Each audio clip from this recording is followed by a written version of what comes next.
Joshna hot బ్యాగ్తోని head massage చేసుకుంటుంటే దీప back side నుండి వచ్చి తనకి హెడ్ మసాజ్ చేస్తూ ఉంటుంది. కానీ జోష్న మాత్రం వాళ్ళ గ్రానీ అనుకొని, గ్రానీ నువ్వు చాలా బాగా పడుతున్నావు గ్రానీ ఈరోజు, ఇంతవరకు ఎప్పుడు ఇలా పట్టలేదేంటి అని అడుగుతూ ఉంటుంది. కానీ అది తను సైలెంట్గా ఉండిపోతుంది. కానీ ఈ జోష్నకి ఎదురుగా వాళ్ళ గ్రానీ యాపిల్ తింటూ వస్తూ ఉంటుంది. ఒక్కసారిగా షాక్ అయిపోతుంది జోష్న. మరి గ్రానీ ఇక్కడుంటే నా తలని ఎవరు పడుతున్నారు అనేసి వెనక్కి తిరిగి చూసేసరికి అక్కడ దీప ఉంటుంది. నువ్వెందుకు పడుతున్నావు నా తల అని అంటే, మీకు యజమాని తల పట్టడం నా బాధ్యత కదా అనేసి దీప అంటుంది.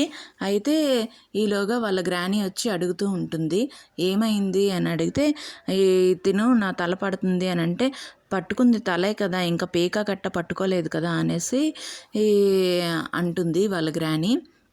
అయితే నేను పీకెందుకు పట్టుకుంటానండి, నేనెందుకు అంటే, చంపడానికి అనేసి పారిజాతం అంటుంది. చంపడం ఏంటండి, చంపడం అని మాట్లాడుతూ ఉన్నారు, మీరు ఎవరినైనా చంపారా ఏంటా అనేసి అడుగుతూ ఉంటుంది.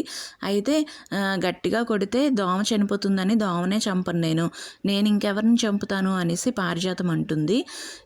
అయితే దీప ఏమో అంటూ ఉంటుంది, మీకు ఏమైనా కావాలా అనేసి అడిగితే, మాకేం అక్కర్లేదు, నువ్వు వెళ్ళి వంట చేసుకో అని పారిజాతం అంటుంది. వంట అయిపోయింది అనేసి దీప అంటుంది. అయితే అది తెచ్చి డైనింగ్ టేబుల్ మీద పెట్టు అనేసి అంటే, డైనింగ్ టేబుల్ మీద కూడా ఎప్పుడో పెట్టేశానండి అని అంటుంది. అయితే వెళ్ళి ఫ్లోర్ క్లీన్ చేయి అంటుంది. ఫ్లోర్ కూడా ఎప్పుడో క్లీన్ చేసేసాను అని అంటుంది.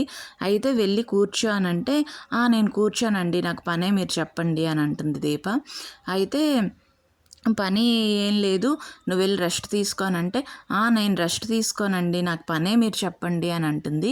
అయితే జోష్న ఏమో వెళ్ళి కాఫీ తీసుకొని రా అనేసి అంటే, వద్దే, అందులో ఏమైనా మోషన్ ట్యాబ్లెట్స్ గట్టా కలిపిందని అంటే, నువ్వు రెస్ట్ రూమ్కి బెడ్రూమ్కి అలాగా తిరుగుతూ ఉండాలి అనేసి పారిజాతం అనగానే జోష్న ఏమో వద్దులే అని అనిస్తుంది. చెప్పండి, మీకు డ్రింక్ కావాలా, జ్యూస్ కావాలా, కాఫీ కావాలా, ఏది కావాలంటే అది నేను తెస్తాను అనేసి దీప అంటుంది.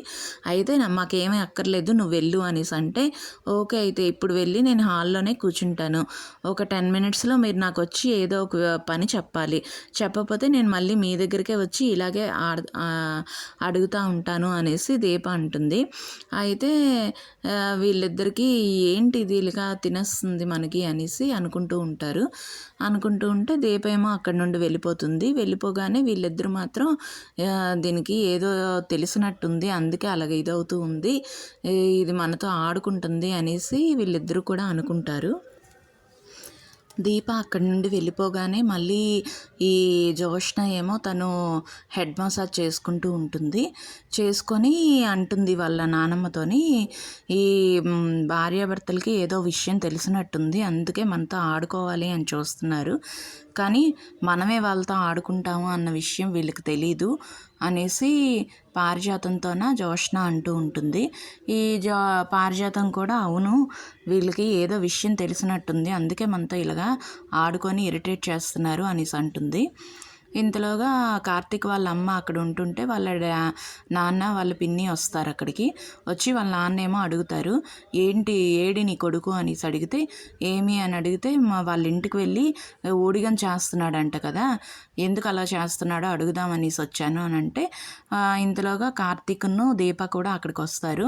వచ్చి అడిగితే దీప మాత్రం, మీరు ఏం మాట్లాడకండి, కూర్చుంటారు కావాలి కూర్చోండి అనేసి అంటే, నాకేం అక్కర్లేదు అని అంటే, మీ వాటర్ ఏమైనా తాగుతారా అని అడుగుతుంది.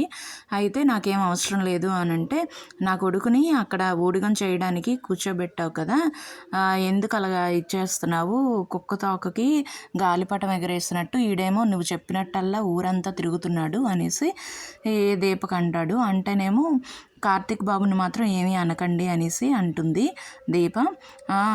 పెద్ద చెప్తుందమ్మా అనేసి అంటే, ఈ కార్తీక్ వాళ్ళ అమ్మ మాత్రం అంటుంది, తనకి ఆపరేషన్కి డబ్బులు అవసరమైనప్పుడు మీరు ఎందుకు సహాయం చేయలేదు అంటే, మీరేమైనా నన్ను అడిగారా అనేసి వాళ్ళ నాన్నేమో అంటారు.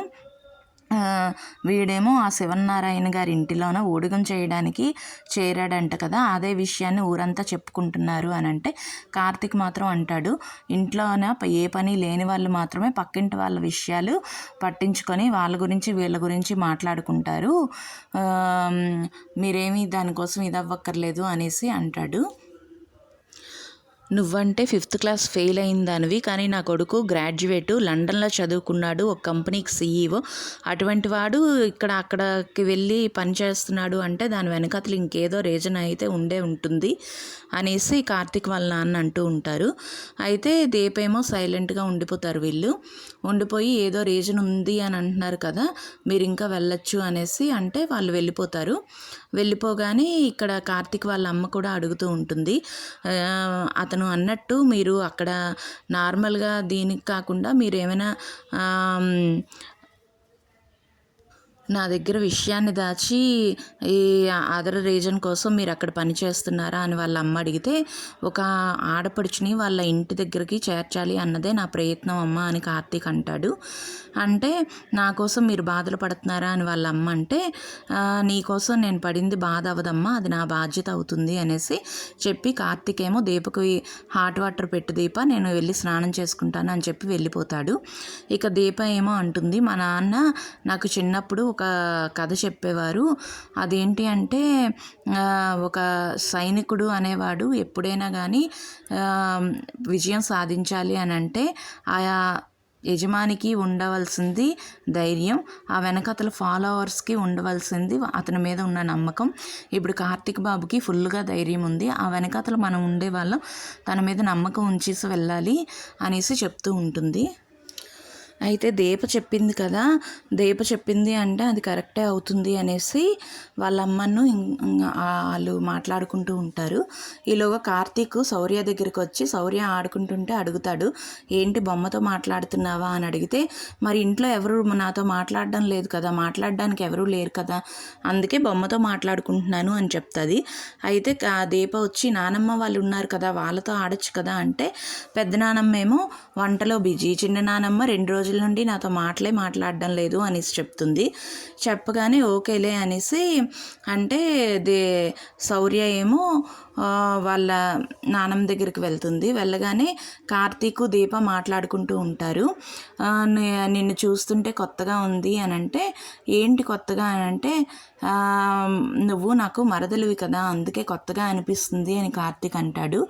అంటే ఇందులో కొత్త ఏముంది అని అంటే, అప్పుడేమో దీపగా కనిపించేదానివి, ఫస్ట్ నిన్ను చూస్తే జాలిగా అనిపించేది, ఆ తర్వాత దీపగా చూసేవాడిని, తర్వాత నా భార్యగా చూసేవాడిని, ఇప్పుడు మాత్రం నా మరదలుగా చూస్తున్నాను అనేసి అంటాడు. అనగానే దీప మాత్రం నవ్వుతూ ఉంటుంది. నవ్వుతూ ఉండగానే అంటాడు, నీకనా నువ్వు నన్ను బావా అని పిలు, నేను నిన్ను మరదలా అని పిలుస్తాను అని అంటుంది. ఇంతలో శౌర్య వచ్చి అడుగుతుంది, ఎవరు బావా, ఎవరికి బావా, ఎవరిని బావా అని పిలవాలి అని అంటే, మీ అమ్మకే చెప్తున్నాను నన్ను బావా అని పిలవమని అంటుంది.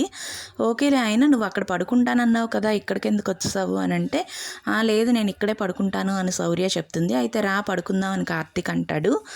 ఈలోగా నాకు ఒక కథ చెప్పు అని శౌర్య అంటే, వీళ్ళ కథనే చెప్తూ ఉంటాడు. ఒక బావ మరదల కథ నీకు చెప్తాను అనేసి అలాగే చెప్తూ ఉంటుంటే దీప ఏమో కార్తీక్ని అలాగే చూస్తూ ఉంటుంది.